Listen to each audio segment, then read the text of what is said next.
Hello everyone, welcome back. आज के इस लेक्चर में हम लोग बात करने वाले हैं ऑप्टिक्स चैप्टर क्लास 11th का जो 9 चैप्टर है ऑप्टिक्स, उसमें से जो टॉपिक है ऑप्टिकल इंस्ट्रूमेंट्स, उसके बारे में। सो ऑप्टिकल इंस्ट्रूमेंट्स यहाँ पे 2-3 टाइप के हैं जिनके बारे में हमें डिस्कस करना है। सबसे पहला जो ऑप्टिकल इंस्ट्रूमेंट्स है, छोटे ऑब्जेक्ट्स को देखने के काम आता है। जैसे हमने एग्जाम्पल देखा है कि जो न्यूज़पेपर में राइटिंग होती है काफ़ी स्मॉल होती थी, वो रीड करने के लिए, कई बार छोटे लेटर्स रीड करने के लिए ये माइक्रोस्कोप, सिंपल माइक्रोस्कोप यूज होता है, जो कि एक कॉन्वेक्स लेंस ही है।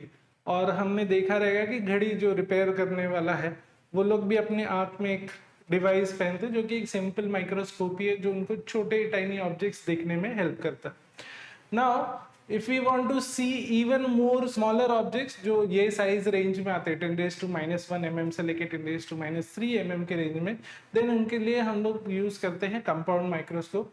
We will see how it works and finally we will be talking about telescope.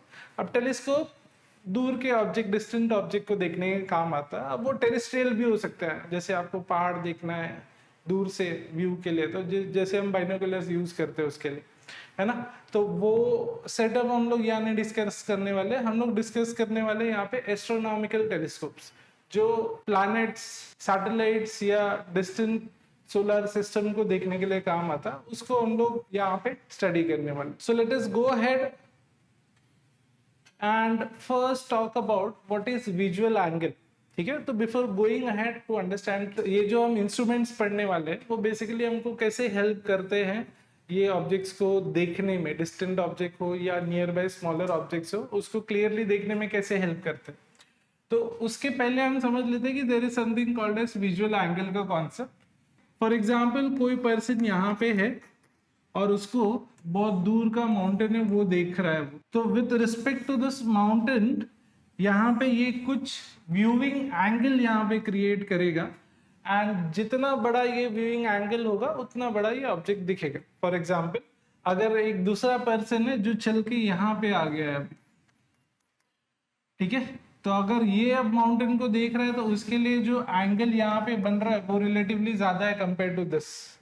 So object कोई हमें बड़ा दिख रहा है या स्मॉलर दिख रहा है, वो किसके ऊपर डिपेंड करता है, व्यूइंग एंगल क्या बना रहा है वो। सिमिलरली अगर इसी पर्सन का रेफरेंस ले तो माउंटेन उसके लिए दूर है, व्यूइंग एंगल छोटा है। बाजू में ही अगर एक बड़ा सा ट्री है, अगर वो इस ट्री को देखेगा तो यहाँ पे इसके लिए जो व्यूइंग एंगल है वो क्या है, रिलेटिवली ज्यादा है। बट इसका मतलब ये तो नहीं है कि ये पेड़ जो है माउंटेन से बड़ा है। सो अगर व्यूइंग एंगल हम बढ़ा पाए, देन इन दैट केस हमको यहाँ पे क्या मिलेगा, ऑब्जेक्ट बड़ा होके मिलेगा, मैग्नीफाई होके मिलेगा और क्लियरली हम देख सकते हैं। तो ये कॉन्सेप्ट बेसिकली हम यहाँ पे अप्लाई करने वाले। सो नेक्स्ट जो हमारा पार्ट है यहाँ पे वो है मैग्नीफाइंग पावर, जो हम हर एक डिवाइस के लिए कैलकुलेट करेंगे। तो मैग्नीफाइंग पावर को हम डिनोट करते हैं m से, and this is nothing but, इसका फॉर्मूला दिया हुआ है, it is nothing but visual angle of the image, जिसको हम लोग बीटा से डिनोट करेंगे, divided by visual angle of the object when it distant d। अब ये क्या कॉन्सेप्ट है, इसको भी समझ लेते कि डिस्टेंट d ये वाला क्या कॉन्सेप्ट है। सो अगर कोई भी ऑब्जेक्ट हम ऑब्जर्व कर रहे हैं, लेट अस से ये ऑब्जेक्ट ए बी है, इसको जब हम ऑब्जर्व कर रहे हैं फ्रॉम अ डिस्टेंस d, ये जो एंगल बनाएगा इसको हम क्या बोलेंगे, अल्फा। अब ये डिस्टेंस d क्या है, तो ये डिस्टेंस है least distance of distinct vision, और ये हेल्दी ह्यूमन आई के लिए इसका वैल्यू 25 सेंटीमीटर लिया जाता है कैलकुलेशन के लिए। तो 25 सेंटीमीटर से नजदीक अगर आप कोई भी ऑब्जेक्ट लेके आ रहे हो देखने के लिए, तो उसका जो इमेज रेटिना पे बनेगा वो रिलेटिवली ब्लरी रहेगा। तो अगर आपको बिना आंखों पे जोर डाले हुए, आपको अगर बहुत ज्यादा स्ट्रेस दिए हुए कोई ऑब्जेक्ट को क्लियरली देखना है, तो it should be near about 25 centimetre. वो सबसे नजदीक हो गया। उससे और नजदीक लाके देखने की कोशिश करोगे तो आपके आंखों पे स्ट्रेन आएगा, and that is why they have defined this distance d, which is the least distance of distinct vision। but अब let us say बहुत ही छोटा सा ऑब्जेक्ट है, 25 सेंटीमीटर दूर रखे हो, आपको और डिटेल देखना है, जैसे हमने एग्जांपल देखा न्यूज़पेपर में या कहीं पे छोटे छोटे लेटर्स में लिखा है, अब उसको रीड करना है, आप नजदीक लेके आओगे रीड करने के लिए, तो आंख पे क्या आएगा, स्ट्रेन आएगा उसको फोकस करने के चक्कर में। तो हम क्या करें, तो इन दैट केस हम कहाँ पे जाते हैं, तो we go head with first device which is nothing but simple microscope. तो उसको देख लेते हैं कि ये कैसे हेल्प करता है आप लोग को। तो हमने पहला तो बात कर लिया कि अगर हमारे पास कोई ऑब्जेक्ट है ए बी, इसको हम अगर ऑब्जर्व करेंगे from distance D, once again distance d क्या है, it is the least distance of distinct vision। इस पर्टिकुलर डिस्टेंस पे आपको ऑब्जेक्ट क्लियरली दिखना चाहिए, क्लियर दिखना चाहिए। इससे नजदीक आप लेके आओगे तो रेटिना पे ब्लर्ड इमेज बनेगा, और आप उसको क्लियर देखने के लिए रेटिना पे बहुत ज्यादा जोर डालना पड़ता है फिर फोकस करने के लिए। Now if we use a convex lens which is nothing but simple microscope का gadget, simple microscope is nothing but a simple convex lens यहाँ पे, और हम ये इमेज को क्या करते हैं, इसके फोकल लेंथ के अंदर लेके आते हैं। हर एक लेंस का अपना एक फोकल लेंथ होता है, मिरर और लेंसेस का अपना क्या होता है, फोकल लेंथ होता है, फोकस होता है, और वो उस फोकल लेंथ के नजदीक अंदर उसको लेके जाएंगे तो आपको ये काम करने वाला। तो अगर ये इसका ऑब्जेक्ट है which is at a distance u, तो इसका इमेज कहाँ पे बनेगा देख लेते हैं। तो इमेज बनाने के लिए हम दो लाइन ड्रॉ करते हैं। एक तो हम पैरेलल लाइन ले लेते हैं, यहाँ पे पैरेलल लाइन जब भी लेंस पे जाएगी तो वो हमेशा कन्वर्ज होती है कहाँ पे, फोकस पे। तो ये फोकस हो गया इस पर्टिकुलर लेंस का। ओके, तो आप इस साइड भी फोकस है, इस साइड भी फोकस होता है सेम डिस्टेंस पे। तो आप देखोगे कि हमने ये ऑब्जेक्ट को फोकस के अंदर रखा हुआ, तो ही ये आपको रिजल्ट देगा, डिजायर्ड रिजल्ट। दूसरा जो रे है हम सेंटर से पास करेंगे, सेंटर से पास होने वाला रे जो होता है वो डेविएट नहीं होता है, सीधा सीधा पास होता है। अब ये आप देखोगे कि आगे ये कन्वर्ज नहीं हो रहे, डाइवर्ज हो रहे, तो यहाँ पे इमेज नहीं बनेगा। तो इमेज को हम बैक साइड पे ट्रेस करके यहाँ पे बनाएंगे। सो एट दिस पॉइंट हमको क्या मिल रहा है, इमेज बना के मिल रहा है। अब ये जो इमेज है आप देखोगे मैग्नीफाइड है, इरेक्ट है और वर्चुअल इमेज है। सेम साइड पे जब इमेज बनता है तो उसको वर्चुअल बोलते हैं, अपोजिट साइड पे जो इमेज बनता है वो रियल इमेज होता है। और ये जो इमेज है ये क्या एंगल बना रहा है यहाँ पे, तो ये यहाँ पे एंगल बना रहा है बीटा। नाउ यहाँ पे मैग्निफिकेशन का फॉर्मूला जो हमने लिखा था वो क्या था, angle made by image upon angle made by the object when at distance d। So इसको अब हम लिख सकते हैं approximately equal to tan beta upon tan alpha. Physics में हमने स्टार्टिंग में ही बोला था कि हम साइन थीटा को थीटा ले सकते हैं, कॉस थीटा को अप्रोक्सीमेटली 1 ले सकते हैं, एंड tan थीटा को थीटा ले सकते हैं अगर थीटा इज वेरी स्मॉल। सो यहाँ पे भी हम tan थीटा को थीटा लेने की बजाय अब थीटा है तो हम उसको tan थीटा में लिख रहे हैं ताकि हमको यहाँ पे कुछ फॉर्मूला बन जाए। सो tan बीटा आप देखोगे ये ट्राइंगल के लिए भी एक्ट कर रहा है, ये बड़ा वाला ट्राइंगल, यहाँ पे भी बीटा है, और ये साइड है a dash b dash object का, और ये जो डिस्टेंस होगा इमेज बनने का डिस्टेंस को v से डिनोट करते हैं, तो ये डिस्टेंस v होगा। अलॉन्ग विद दिस ये एंगल इस पर्टिकुलर ट्राइंगल के लिए भी वर्क कर रहा है। इस पर्टिकुलर ट्राइंगल के लिए आप देखोगे तो एंगल के सामने वाला जो साइड है वो इमेज का साइज बन गया विच is nothing but AB divided by ये वाला distance which is nothing but U। Object का डिस्टेंस किससे डिनोट करते हैं हम लोग, U से। डिनोमिनेटर में tan ऑफ अल्फा, तो tan ऑफ अल्फा क्या हो जाएगा, ये वाले डायग्राम से अपोजिट अपॉन एडजेसेंट, तो अपोजिट हो गया वंस अगेन AB, और डिनोमिनेटर में आ जाएगा ये डिस्टेंस D। तो एज वी कैन सी यहाँ पे AB कैंसिल हो जाएगा और ये डिनोमिनेटर का डिनोमिनेटर न्यूमरेटर में चला जाता। सो मैग्निफिकेशन हमको यहाँ पे मिल जाएगा D बाय U। तो ये मैग्निफिकेशन का फॉर्मूला है। अब इसमें हम लोग दो कंडीशंस निकाल सकते हैं कि मिनिमम मैग्निफिकेशन कितना होगा, मैक्सिमम मैग्निफिकेशन कितना होगा। सो फॉर मैक्सिमम मैग्निफिकेशन यहाँ पे कंडीशन क्या हो सकता है, तो मैक्सिमम मैग्निफिकेशन तभी होगा जब ये जो इमेज बन रहा है वो क्या रहे, हमारे से सबसे नजदीक रहे। तो इमेज जो बनेगा उसका जो डिस्टेंस है वो कितना होना चाहिए, मिनिमम। और मिनिमम हम कितना रख सकते हैं, तो मिनिमम हमने ऑलरेडी डिस्कस किया हुआ कि मिनिमम हम रख सकते हैं कितना, equal to capital D. Lens के लिए, थिन लेंस के लिए हमारे पास जो इक्वेशन है वो हम यूज करने वाले, 1/f is equal to 1/v minus 1/u। तो ऑब्जेक्ट तो हमारा रखा हुआ है at a distance, left hand side पे है, तो हम डिस्टेंस क्या लेंगे, माइनस यू। v क्या होना चाहिए, once again left hand side में इमेज बन रहा है, तो इसका जो डिस्टेंस रहेगा वो क्या रहेगा, माइनस डी। और फोकल लेंथ, ये कॉन्वेक्स लेंस है, कॉन्वेक्स लेंस का जो फोकल लेंथ रहता है वो क्या रहता है, पॉजिटिव रहता है। कॉन्केव लेंस के लिए फोकल लेंथ क्या रहता है, नेगेटिव। तो यहाँ पे ये सारी चीजें हम इधर पुट कर देंगे, तो ये क्या हो जाएगा, 1/f this is equal to 1/-d minus 1/-u। तो ये माइनस माइनस क्या हो जाएगा, प्लस हो जाएगा। So we'll have 1/f this is equal to minus 1/d और ये प्लस 1/u। तो हम हर जगह यहाँ पे क्या कर देते, d से मल्टीप्लाई कर देते। तो हमारे पास क्या आ जाएगा, d/f this is equal to -1 plus d/u। अच्छा मेरे को बताइए d/u क्या होता है, तो d/u is nothing but magnification. और हम कौन से कंडीशन के लिए कर रहे हैं, मैक्सिमम मैग्निफिकेशन। तो यहाँ पे हमारे लिए मैग्निफिकेशन मैक्सिमम कितना हो जाएगा, so it will be equal to d/f, और ये -1 को इस बाजू ले लिया तो क्या आ जाएगा, +1।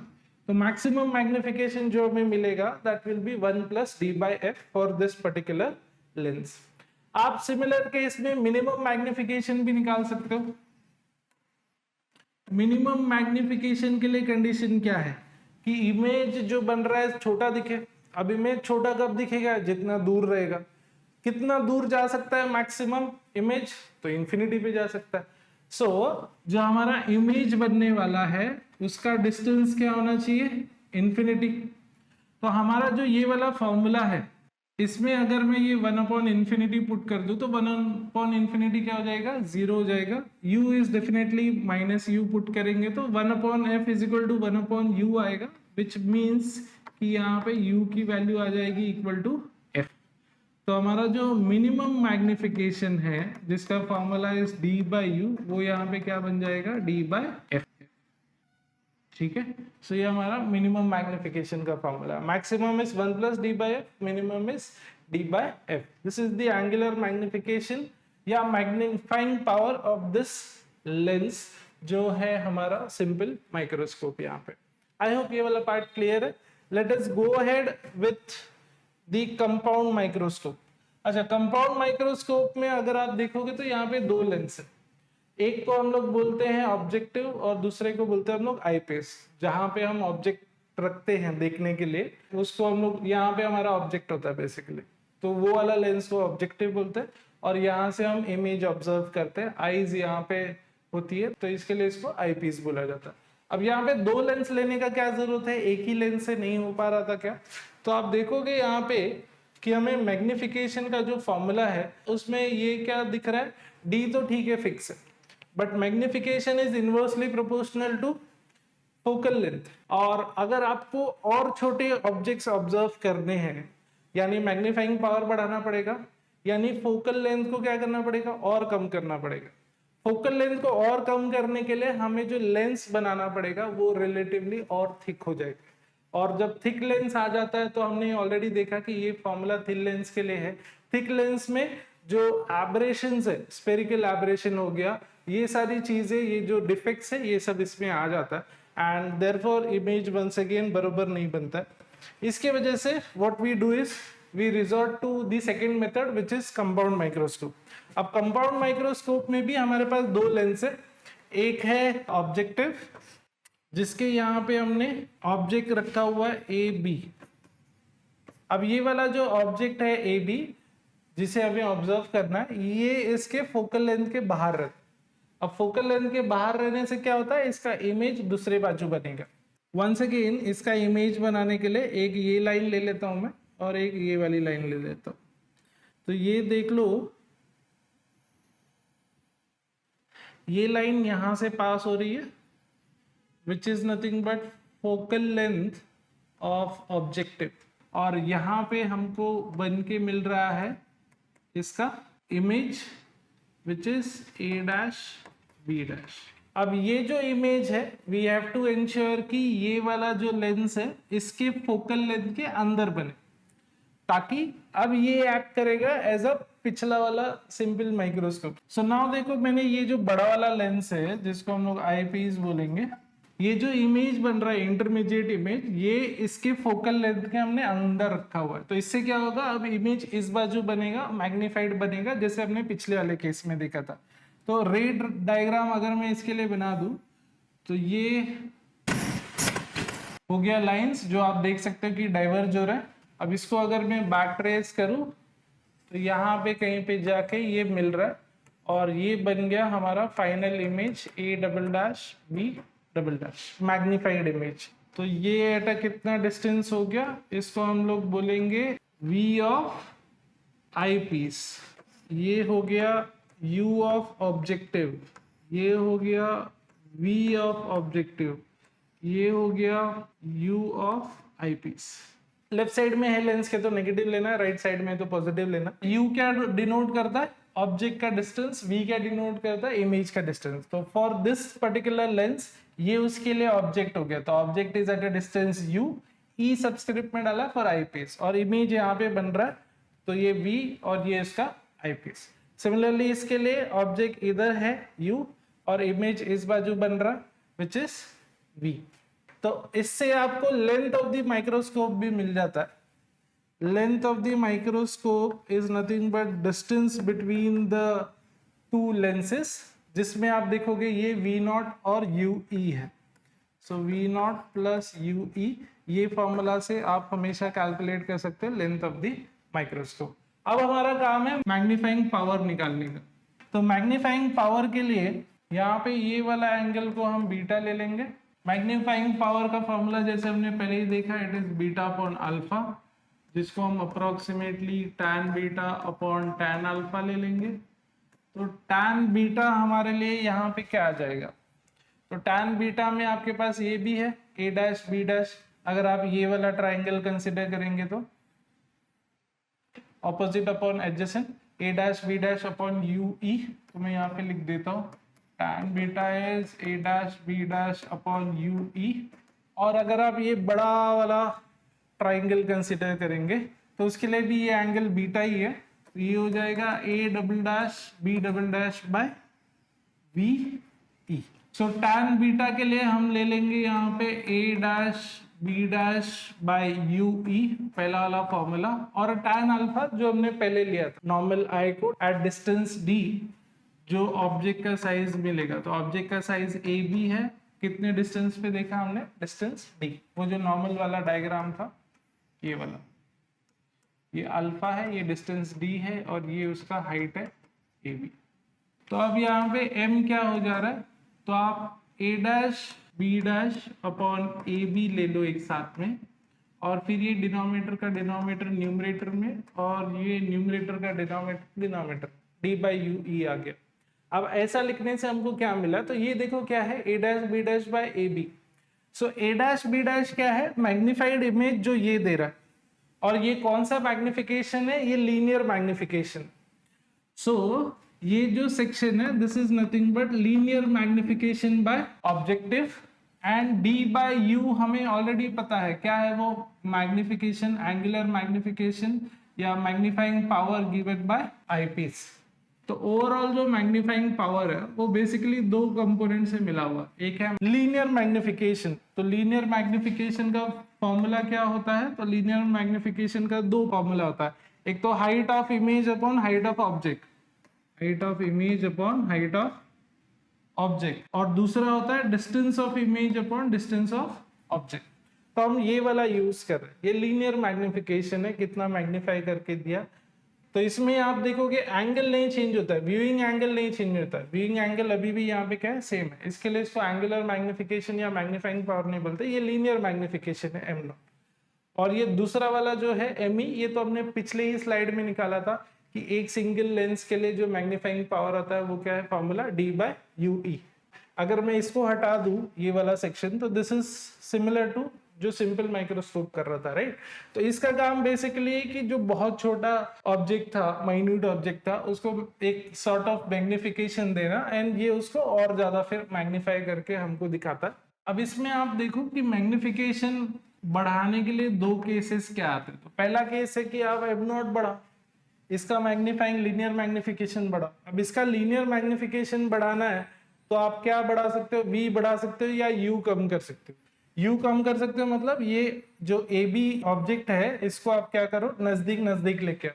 बट कितना नजदीक लेके आ सकते हो मैक्सिमम, तो मैक्सिमम आप उसको लेके आ सकते हो टिल दी फोकल पॉइंट, क्योंकि फोकल पॉइंट के अंदर लेके चले गए तब तो इमेज इस बाजू बनने लगेगा and it will behave like this lens, है ना। तो हमें चाहिए कि ये दूसरे बाजू इमेज बना के दे, उसके लिए ये जो u का वैल्यू है आप डिक्रीज कर सकते हो टू सम एक्सटेंट। बट अगर आप u कम करोगे मैग्निफिकेशन यहाँ पे क्या होगा, बढ़ेगा, या v0 की वैल्यू बढ़ेगी एंड v0 बढ़ेगा तो यहाँ पे लेंथ ऑफ द माइक्रोस्कोप भी क्या होगा, बढ़ेगा। And we can not have too much length of the microscope. u decrease करके v बढ़ जाएगा and that is how we can get magnification. तो पहला केस में हम लोग u डिक्रीज करके v को बढ़ा सकते हैं, जिससे क्या होगा, मैग्निफिकेशन क्या हो जाएगा, बढ़ जाएगा, but to some extent only, है ना। यहाँ पे हम u0 को कम करके v0 को बढ़ाने का बात कर रहे हैं ताकि मैग्निफिकेशन बढ़ जाए। बट इससे क्या होगा, लेंथ ऑफ द माइक्रोस्कोप भी बढ़ेगा, क्योंकि लेंथ ऑफ द माइक्रोस्कोप में v0 वाला टर्म। सेकेंड वाला केस जो है magnifying power of this eye lens, हमने देखा है कि इसकी मिनिमम वैल्यू कितनी होती है, तो इट इज d/f। यहाँ पे तो हमें d/ue मिला है बट वो d/f ही हो जाएगा, और मैक्सिमम वैल्यू कितना हो जाएगा, 1/dfe। सो बाय चेंजिंग या managing the changes in these two lenses हम लोग मैग्नीफाइंग पावर यहाँ पे क्या कर सकते हैं, बढ़ा सकते हैं, कम कर सकते हैं with in the given limitations. So I hope आपको कंपाउंड माइक्रोस्कोप भी क्लियर है। नेक्स्ट और लास्ट पार्ट देख लेते हैं which is telescope. So telescope में जो ऑब्जेक्टिव होता है वो रिलेटिवली बहुत बड़ा होता है कंपेयर टू आईपीस। पिछले वाले में it was other way around, right, क्योंकि वहां पे ऑब्जेक्ट ही छोटा था तो उसके ऊपर जो ऑब्जेक्टिव था 4 mm से 6 mm का था। अब यहाँ पे it is other way around, objective आपको बड़ा चाहिए क्योंकि हम बात कर रहे हैं डिस्टेंट ऑब्जेक्ट का, प्लैनेट्स का, मून्स का, सैटेलाइट्स का, सोलर सिस्टम का, आगे के बाहर के गैलेक्सीज का। अब वहां पे जो ऑब्जेक्ट है वो काफी दूर है और उनसे जो लाइट आ रही है वो भी क्या है, रिलेटिवली बहुत कम, है ना। तो अगर आपको प्रॉपर इमेज बनाना है तो अमाउंट ऑफ लाइट जो आ रहा है वो क्या होना चाहिए, वो भी काम भर का होना चाहिए, राइट। तो इसकी वजह से ऑब्जेक्टिव का size is kept as big as possible. कई बार तो पैराबोलिक रिफ्लेक्टर इज यूज्ड। तो यहाँ पे जो लाइट आ रहा है वो यहाँ पे कहीं पे जाके कन्वर्ज हो रहा है और ये इमेज बन रहा है ए बी, इंटरमीडिएट इमेज बन रहा है ए बी। और यहाँ पे हमारे पास अल्फा वो ऑब्जेक्ट के लिए नहीं है क्योंकि वो ऑब्जेक्ट काफी दूर है, तो यहाँ पे हम इसी एंगल को एंगल अल्फा लेने वाले। और यहाँ पे अब आप ऑब्जर्व करोगे कि ये जो इमेज है ये भी कहाँ पे बन रहा है, तो ये पैरेलल लाइंस बन रहा है। पैरेलल लाइंस अब कहाँ पे जाके मीट करेगा, तो पैरेलल लाइंस जाके मीट करेगा इंफिनिटी पे। तो इसके लिए ऑब्जर्व करने पे भी भले हमें ऑब्जेक्ट मैग्नीफाई करके दिख जाता है but still image is created at infinity. ये वाला पार्ट आपको याद रखना है। ये सेटअप में और एक चीज जो हमें ध्यान रखना है वो क्या है कि ये जो इंटरमीडिएट इमेज बन रहा है with this as angle beta, ये एंगल अल्फा, हम लोग को ध्यान देना है कि ये जो आई पीस का फोकल लेंथ और ऑब्जेक्टिव का फोकल लेंथ के साथ में ये क्या होना चाहिए, कोइंसाइड होना चाहिए। और इससे आपको लेंथ भी मिल जाता है। Length of the microscope is nothing but objective और आई पीस के फोकल लेंथ का एडिशन। तो यहाँ पे भी हम अगर मैग्निफिकेशन का बात करें तो it will be again beta upon alpha. खाली आपको ये याद रखना है कि ये अल्फा जो है वो इस बाजू का ऑब्जेक्ट से जो इमेज बन रहा है वही हमने इस बाजू ले लिया, क्योंकि इस बाजू तो इमेज इंफिनिटी पे, डिस्टेंस डी पे हम नहीं लेके आ सकते। So beta upon alpha है, this will become tan beta upon tan alpha approximately. So tan beta यहाँ पे देख लो क्या आ जाएगा ये वाला ट्राइंगल में। So opposite is AB divided by adjacent, मतलब ये वाला डिस्टेंस, ये वाला distance is nothing but focal length of eyepiece divided by tan of alpha. तो ये वाले ट्राइंगल का हम लोग बात कर रहे हैं।